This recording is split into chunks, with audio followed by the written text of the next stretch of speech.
This episode is proudly supported by Pepe Sayer Australian Cultured Butter. At Pepe Sayer, we focus on quality. So if someone comes into your restaurant and they see you're using Pepe Sayer, they know immediately that that is a quality product you've got in front of you on the table. And that comes from a decade of just doing quality butter day after day. For more information, go to pepesayer.com.au. You know, I've been around a lot of different people and a lot of very successful winemakers from all over the world, and you just take a little bit from them and then you sort of make your own decisions up around it and hope for the best a little bit, because there is, I guess, an element of, let's see what happens. This is Over a Glass. I'm Shanteh Wale. Kia ora. Eddie McDougall is the talented face behind the Flying Winemaker. He is also the chairman of the Asian Wine Review, wine judge and TV personality. Don't be fooled by his baby face. This man knows the wine business. Eddie joins us today to tell me more about his life, unrestricted by boundaries.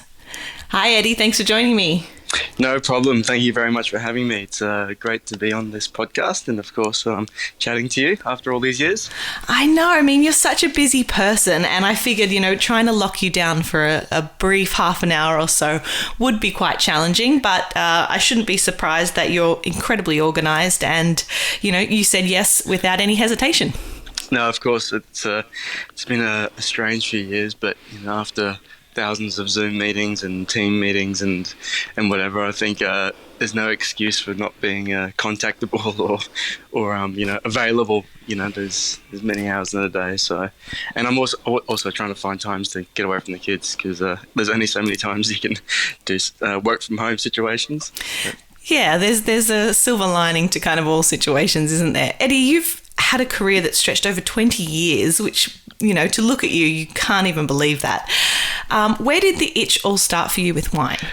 Well, it's actually a bit like most of our friends who got into wine. It's a lot of late nights in doing part-time jobs in hospitality venues, as you're going through your first bachelor degree, not really knowing what you want to do, so you've just got yourself into like a generic business degree or an arts degree, and you're living the uni life, working in pubs or restaurants or cocktail bars and whatever. And I was in Brisbane at the time doing an undergrad degree in business, and worked in a really wonderful restaurant called Isis Brasserie, which is sadly no longer around, because they had an epic wine list. They won like Gourmet Traveller Wine List of the Year, and for a Brisbane restaurant back in those days, I'm talking in the late 90s, to be given that sort of level of recognition against its Sydney and Melbourne counterparts, it was incredible. And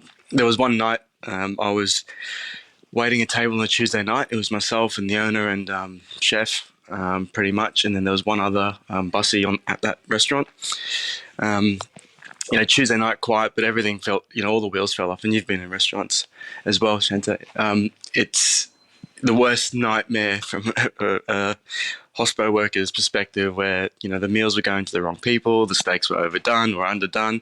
I was pouring wine into the wrong glasses, the wrong people, and it just happened that this group of people that were there that night were a bunch of Labor Party politicians who had just come out of a meeting. So they was relatively important Queensland politicians at that point in time, and they just got fed up. They walked out after their main course and said, "We don't want dessert. We're not going to finish the bottle of wine." So, being the only table, there was no tips that night, and the only thing that was the saving grace was a bottle of Pinot Blanc from Alsace by a producer called Paul Blanc. So, owner was cashing up. I was sitting at the bar. Owner goes, "Well, there's no tips to count, so you may as well just drink this." And I didn't drink wine at that time. I was a Bacardi Breezer and vodka cranberry boy back then, being only sort of 18, 19-year-old and, looking for the quick buzz back then. But I sat down and I had the other colleague next to me, and I took a sip out of this wine, and I didn't swirl, didn't do anything, knew nothing about wine. And the moment that wine sort of just hit my lips, I turned to the guy next to me, and I don't know if I can say this on the podcast, but I said, "Holy shit, this is delicious. I need to go learn how to make this."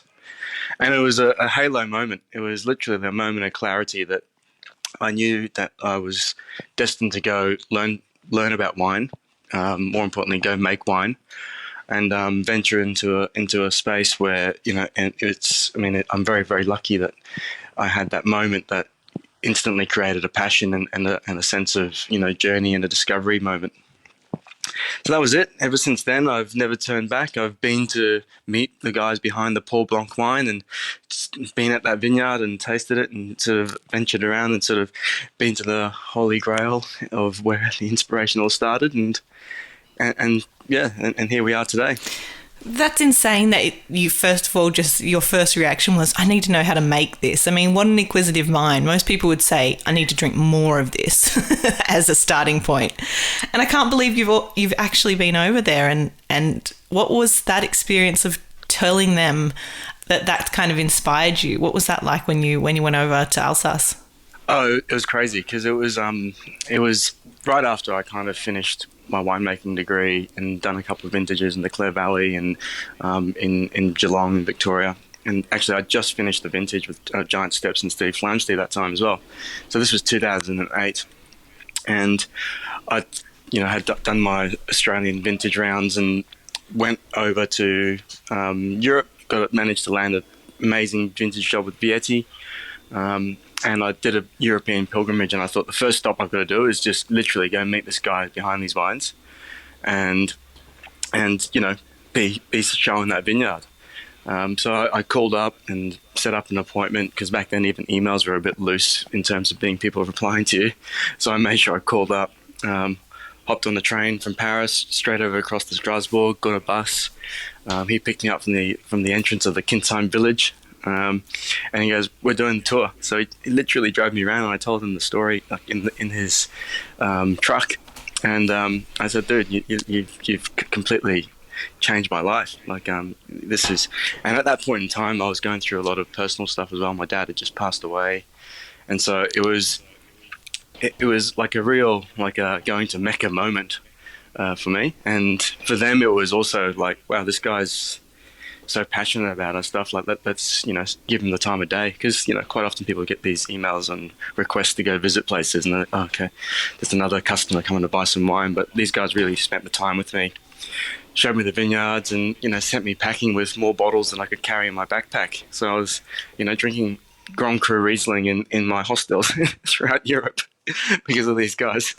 That's an incredible story. I mean, just special for them, but really special for you. Was this before or after you finished your degree in Bachelor of International Business at Griffith? This was after. Yeah, so I finished that early 2003, or 2003.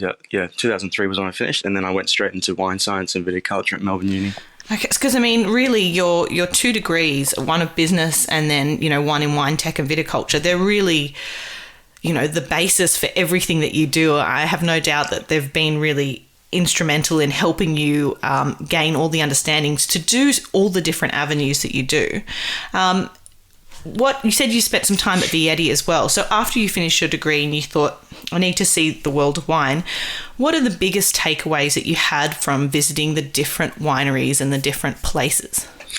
Look, I think the most important thing, I think, is that you've got to take the approach that it sounds weird to say, but as much as you've educated and whatever, you still know nothing. Every region, every producer, every vineyard, every cellar hand has a different method and a different way of doing it, whether it's better or worse or improved and slightly tweaked to adapt to the environment or the situation. There's never a cookie cutter solution to anything in the world of wine. So I've taken that every experience or every place that I go to or everyone that I meet as more of a learning experience.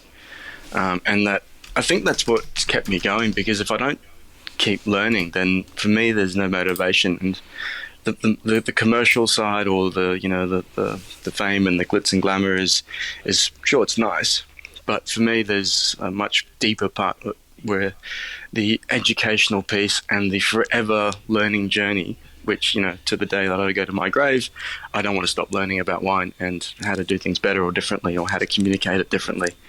So Yeah, that's a huge part of it. I've heard people say things like that before and I love it, but do you ever get to a point where you think, I just want to relax for a bit? Like, I don't want to keep learning. I need to just have some time off.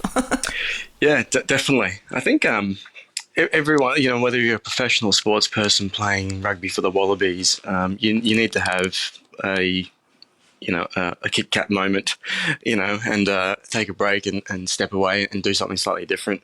And for me, with all the wine stuff and, being inundated with wine and good meals and friends in the wine industry, you've got to tap out with, whether it's family stuff or whether it's sports, or whether it's other hobbies or other interests. Like for me, more recently, I've taken an interest in whiskey. So I've started investing in casks of whiskey in Scotland. And being a McDougall, I kind of felt, this is an interesting connection with the McDougall family story. So I've taken an interest in whiskey, and because I'm learning about whiskey, I guess that's another learning moment. But it's a break from the wine stuff, and then obviously, to take a complete break from a health side of things, obviously is sport, and you probably can allude that I'm a fan of rugby union, and I coach kids rugby. I play myself and have played since I was 6 years old, and that's the other side of me that if none of the wine stuff ever existed, I'd probably end up being a rugby coach or working in sports administration and rugby or whatever. So yeah, there's two sides to me, I guess. I think that it sounds like a balance, with a little bit of everything. So it doesn't surprise me that you're getting into whiskey as well. As soon as you said that, I thought of course you are. But tell me, so you set up Eddie McDougall Wines after you've done your travels to Vietti and, worked with Giant Steps. You then set up Eddie McDougall Wines, and in 2018 you acquired Gladstone Vineyard in the Wairarapa of New Zealand. So how did that come about? Did that have something to do with rugby as well? I wish it did, but and I've always said that New Zealand's the best place on earth to live outside of Australia, of course, because there's basically a religion of rugby and they make delicious wine. But the Wairarapa Gladstone Vineyard opportunity came about because for a number of years I was looking for a business and an established vineyard to acquire for our portfolio, I guess. And we'd looked in Australia, we'd explored places in Margaret River, which I'm hugely passionate about, is Margaret River, when it comes to Australian fine wine. But the next best stop from a New World perspective, within our reach was New Zealand. And, we were looking, all over the country, not necessarily in the Wairarapa. So South Island, all the way up in Auckland and Hawke's Bay and so forth. But Gladstone was a timing moment. The previous owners needed to exit due to age and retirement. We saw great potential in the region. Its proximity to Martinborough and its different wine style compared to Martinborough meant that we could carve out a new niche for ourselves, relatively quickly, but also, have access to vines that go back to 1986, which, from New Zealand's perspective, there aren't that many vines that go back that old. So, having that luxury of, working with established vineyards and so forth was awesome. At the same time, Gladstone comes with a network and a distribution network, across the globe. So we were, we weren't picking up from a standing start, so to speak. Though, we've changed a lot and reshaped the wines a lot, and obviously brought in some excellent talent to help me, drive the vision of Gladstone Vineyard to be, one of New Zealand's top Pinot producers. Well, it certainly is. And even, Jancis Robinson speaks so highly about Gladstone Vineyard. Probably one of my favourite regions to drink Pinot Noir from in New Zealand. I've always had a bit of a love affair for the Wairarapa. Of course, we know Martinborough and Gladstone and Masterton, but what makes the Wairarapa unique, and what makes Gladstone as a sub-region unique for Pinot Noir or other grape varieties? Yeah, look, it's actually a really good question, because not a lot of people understand, the the regional differences or the sub-regional differences in the Wairarapa, because so much is hinged on brand Martinborough and what happens in Martinborough. And Martinborough has been instrumental in, I guess, putting the wider Wairarapa region, I can still barely say the proper name properly, on the map.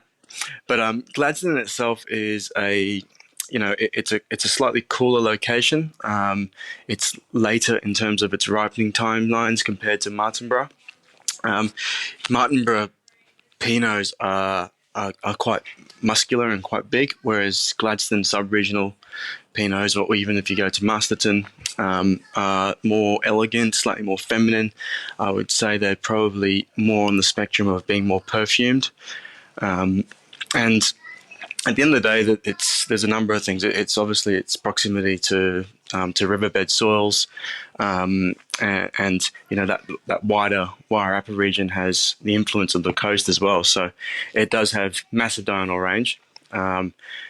The region also has huge amounts of sunlight. So from a perspective of having clean, ripe, mature flavored grapes, no matter what variety it is, the wider region has those benefits. But we love sort of what Gladstone, the sub-region, has in terms of, it's very alluvial, rocky riverbed soils, which, for the best part of it, there's a very like a thin layer of clay, so there's not much water retention in the topsoil. And what we have, in our stable is a few vineyards which are irrigated and some that are completely dry growing. And we've noticed that our dry growing sites perform amazingly. And New Zealand's relatively fortunate that it gets very good annual rainfall, unlike our friends in Australia who really struggle and need the irrigation inputs. And we're able to get very natural, ripe and mature fruit that can basically do its own thing once it hits the winery. There isn't much more to do if you can get the grapes right from our perspective in that part of the world. And and one thing people don't realise about Masterton as well is, that is really the home of Pinot Noir in New Zealand. The first vines of Pinot came from French settlers were put over there 200 years ago. So it's got the spiritual home component to it as well. I think also, just the region in general, I love that, it's not far from Wellington, so you can have a little bit of that city experience. But then you've got, 3 distinct areas with wines that really reflect, I think, the sub-regions. I've always found the Martinborough wines to have really great structure, but the Gladstone wines, crazy aromatics, like really perfumed, but then a lot of the savoury undertones. I don't know if it's hints of clay, but especially with Pinot Noir, I find that there's just so many aromatic layers. There's kind of mushroom, and then it gets into the nitty-gritty of that kind of charcuterie. There's just so much going on, but I think as a region to visit, there's so much on offer in and some really, established estates as well. So there's so much to do. If you just want to visit the Wairarapa, you're going to have an amazing time. Yeah, no, totally. It's very blessed, obviously, being so close to Wellington and having sort of a pretty high profile sort of community of winemaking fraternity, sort of, all very close to each other and very, very knowledgeable and very open when it comes to knowledge exchange. So, the wines are progressively getting better and they're evolving. I think I guess the long and short of it is that, at the end of the day, the New Zealand industry, really is only, in a mature sense, commercially been going for sort of 30, 40 years. And in a very short amount of time has, really put itself on the map as a fine wine producer. So that dress circle in the Wairarapa of fine wine makers is incredible. And, I think there's a lot more on offer, and there's a lot more learning to be done from the winemaker perspective, but from the access perspective from customers and people visiting from all over the country, all over the world. It's only a stone's throw away, and a beautiful drive.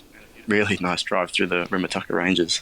Yeah, incredible. And then when, if I stayed in Martinborough when I was there, and I literally could, go into this town centre, do a 360 and see nearly everything, and then meet, the characters, because the community seems, particularly in the Wairarapa, very close and connected and humble as well. So some really lovely characters that live there. Yeah, no, that's absolutely for sure. And there's a lot of families who go back, many generations who didn't start off in wine.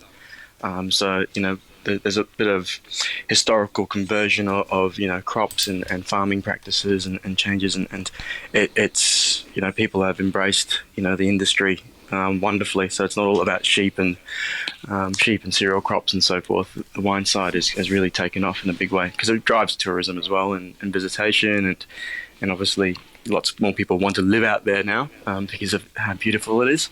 So yeah. And they've embraced you as an Aussie. Yes. Well, they've done that with a few others as well. And obviously there's a bit of ownership from Australia with Escarpment being owned by the Torbreck guys. And, there is some obvious influences from the other side of the Tasman. And there are obviously Japanese people there, the Saito guys. So there's, it's quite multicultural. And actually New Zealand's also fascinating when it comes to embracing multiculturalism. Yeah, they sure are. Can't say enough about that. So tell me about your other label, the Flying Winemaker. So we have Gladstone Vineyards. You also have the Flying Winemaker. Tell me a little bit about how that label's approached.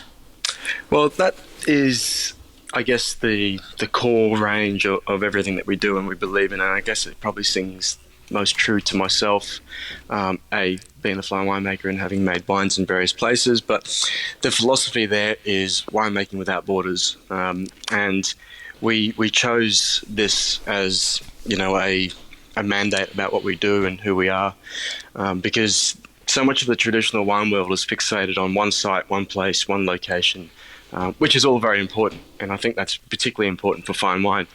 But for the Flying Winemaker, we wanted to make it more exploratory, make it more of an adventure for our customers, make it more fun for us as a winemaking team, to go see new vineyards and new places and new regions, work with new growers. So it really is, like I said, it's winemaking without borders. And, we produce wines from Margaret River, we've got wines from the King Valley, we've got wines from the Wairarapa, New Zealand, from Hawke's Bay, New Zealand. We're exploring wine production in places like South Africa to do a Chenin, because one of our team members used to work for a company called Spear in the Stellenbosch. We're looking at doing collaborations with other producers in South Australia and other parts of the world as well. So we want this portfolio of wines to almost be considered as like a dictionary for varietals. So if you tasted a Flying Winemaker Shiraz or Syrah from Hawke's Bay, it would be a definitive expression of Hawke's Bay Syrah. Or if you had a King Valley Pinot Grigio, it would be a definitive expression of a King Valley Pinot Grigio style. And same goes for the Margaret River Cabernet Sauvignon, etc., etc. So, it's something that I thought that would be difficult for people to embrace. But actually, people have really enjoyed being part of that journey and exploring, different regions and different places through the eyes of one producer. And we've had a great amount of response and feedback and positive feedback, with our range of wines. So that's the whole, I guess, overarching philosophy and where we're going with it. I think if you're reliable in that, like you said, you as a winemaker can, explore and keep yourself interested, the wines are going to be creative. But also if you're able to, like you say this is King Valley, Pinot Grigio, and it's defined by the region it's grown in, and I've made it to that style, then people can kind of go on that journey with you, as opposed to if you said, I'm making Pinot Grigio from the King Valley, but I'm doing something super wacky and it didn't really represent where it came from. I suppose that would get a little bit more confusing, but I can completely understand, they can just kind of come on the journey with you and go, yep, tell me about the King Valley. Tell me about Hawke's Bay, Yes, exactly. And they're very transparent wines. They're completely honest. And, we have a view that, the winemaking inputs need to be diligent. They need to be modern. They need to have the right application of science. But it shouldn't skew the identity of the varietal or its place of origin. So, we're more about just making sure that those wines remain honest and transparent throughout that journey. And when it gets into the glass, it's definitive. And we're not, like you said, skewing off and trying to do something completely out there and wacky, because I don't think it'd work, and we'd probably lose a lot of customers and I guess lose a lot of faith from our fans.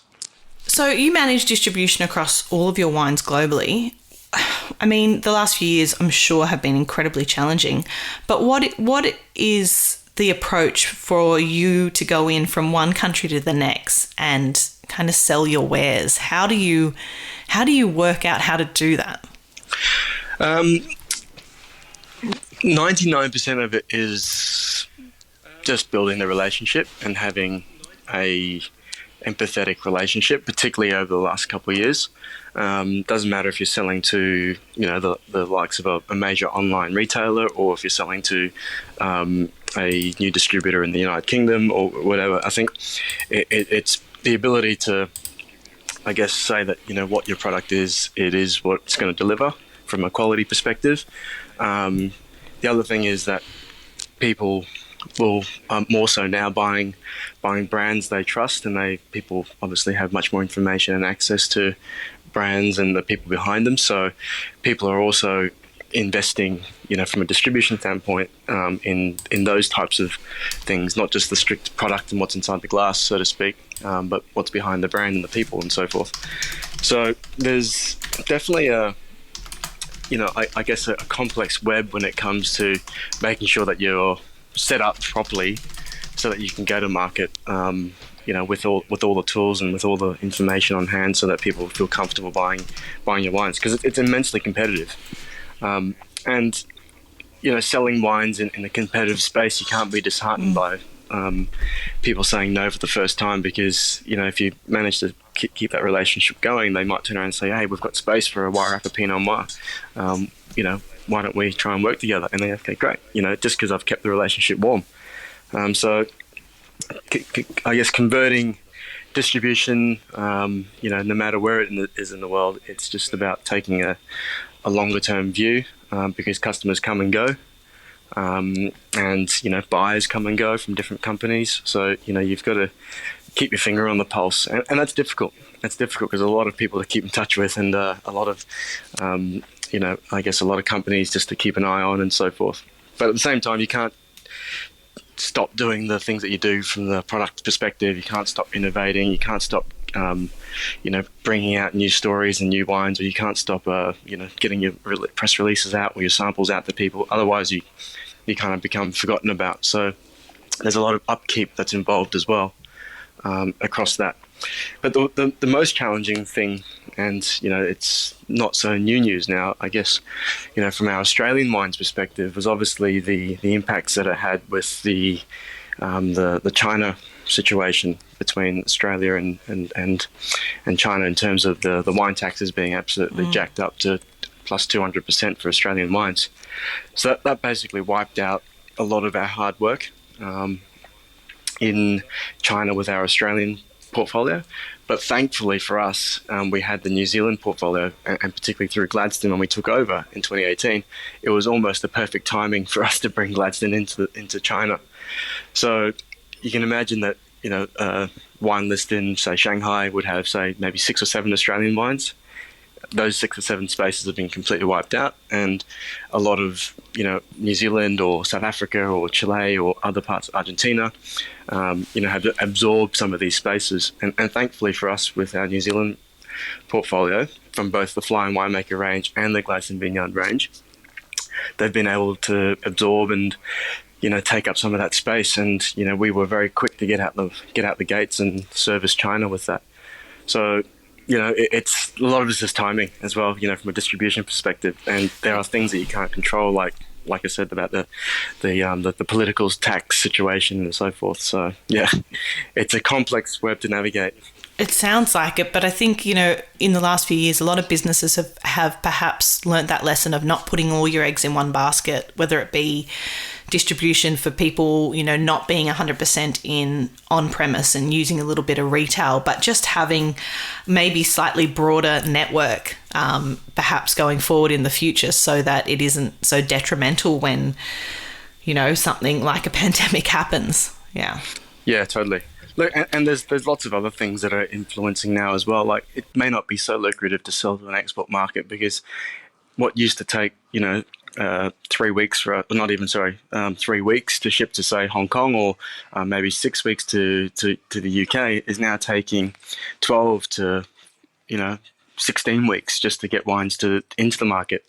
And so you're kind of sitting, at the winery going, well, I'm not getting paid for these wines for nearly half a year, because they're not even in the market yet, and you can't come down on a ton of bricks on your distributors because they haven't been able to sell it.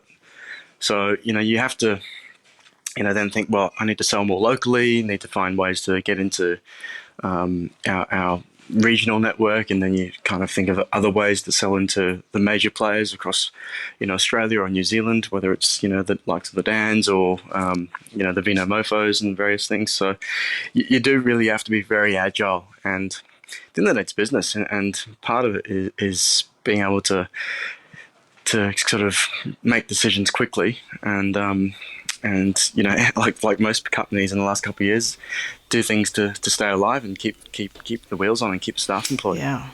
No easy feat. But I want to ask you, it's probably a bit of a tough question to answer, but you really have been an entrepreneur, I think, from the start of your career, which I hate that word, to be fair, because I think it gets thrown around quite a bit.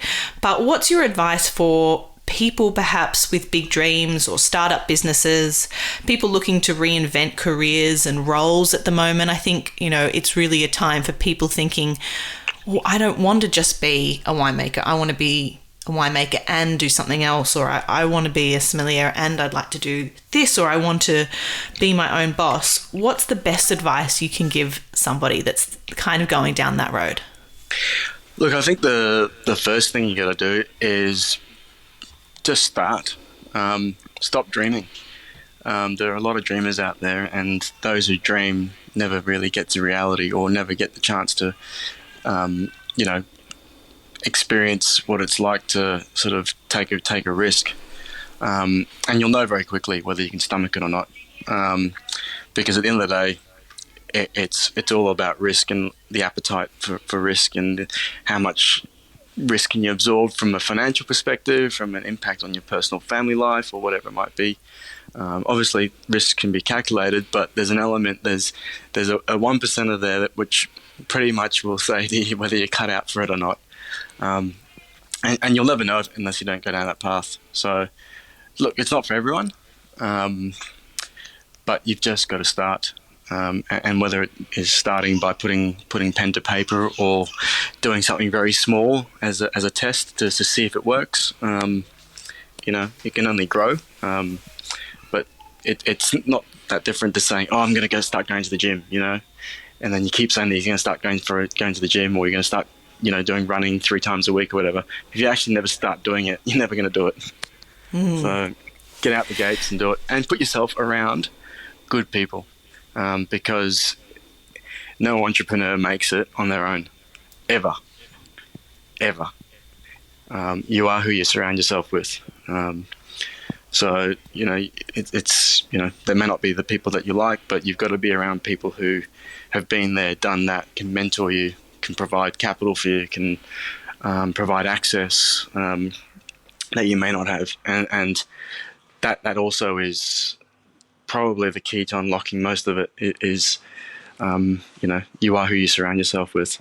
I think not being afraid to ask questions is always a good one too, but I agree with you. Sometimes you like you said, you may not like the person, but they're incredibly successful, or you can take something away from each experience with someone that's done more than you, can't you? Even if, like, it may be, I don't really like the way they approach business and their personal life, but I really think I could learn a little something about perhaps, how they navigate this area.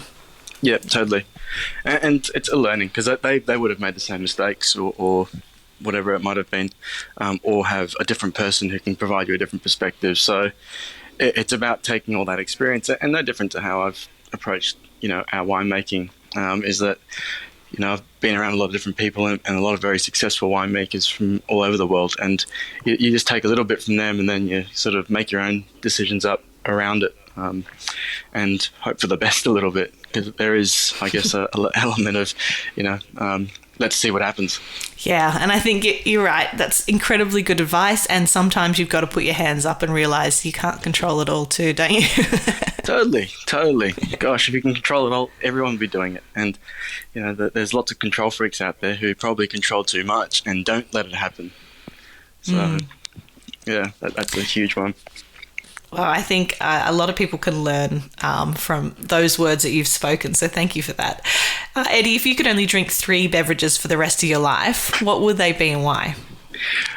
Well, this is one of the hard questions that I knew that was coming. But first of all, I would definitely drink a lot of Aigle champagne. That's my favourite champagne producer. So if you had to say one, that would have been the one. Secondly, I'm a bit of a sucker for Negronis. So Negronis is probably something that I probably can't live without, particularly after a long day. And the third one, this was, bouncing between lots of different things, but I think my love for Barolo wines, it is really, what I think stems a lot of, what I love about wine and the mystique and how it evolves and changes. And, having spent time at Vietti, then, the Barolo wines are incredible. And if I had to pinpoint a producer out of Barolo, obviously I would say Vietti. And any of their staple cru wines are awesome, but, I love the Rocke.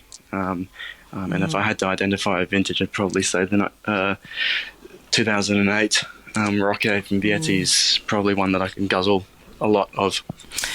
Guzzle's an interesting word, isn't it? Because I don't know if there's any other wine in the world where I've seen more people sit back and really ponder, because I think that, like you said, you're not necessarily drinking Barolo every day unless you're maybe, part of royalty or something. Exactly. But you're right. When they're so delicious, they just disappeared way too quickly as well. So I really understand your love affair with Barolo. I think it's one of the most interesting, thought-provoking wines in the world. And I wish I drank more, to be honest. Yeah, and it's like you said, that they're very, very unique in terms of its varietal expression, but the evolution that those wines go through is just fascinating. People talk a lot about Pinot Noir, but Barolo's, from its youth, from its age, there's so much to it, and that's every sip is a learning experience again. And that's definitely one that I would happily say I'm happy to learn more about. And forever keep learning and never quite grasp. Absolutely. Eddie, it's been such a pleasure chatting today. I've learned a lot more about you, and I hope our listeners out there have as well. And congratulations on everything that you're doing. Like I said, I'm never surprised by something else that you're up to. I just think I have no idea how he manages it all, but I know it's going to be a success. So thank you so much for spending time with me today, and I hope that our paths cross soon. Yes, I hope so too. And again, thank you very much for the opportunity. I think I think the world of wine and drinks podcast is growing, so I'm very, very, very privileged and honoured to be part of it. So thanks, Shanteh. I appreciate it. Cheers to you, Eddie. Thank you. This is Over a Glass. I'm Shanteh Wale. Stay tuned for more stories from the world of wine and drinks. Listen in every Thursday on your podcast app. Follow us on Instagram at overaglasspod and contact us at overaglass@deepintheweeds.com.au.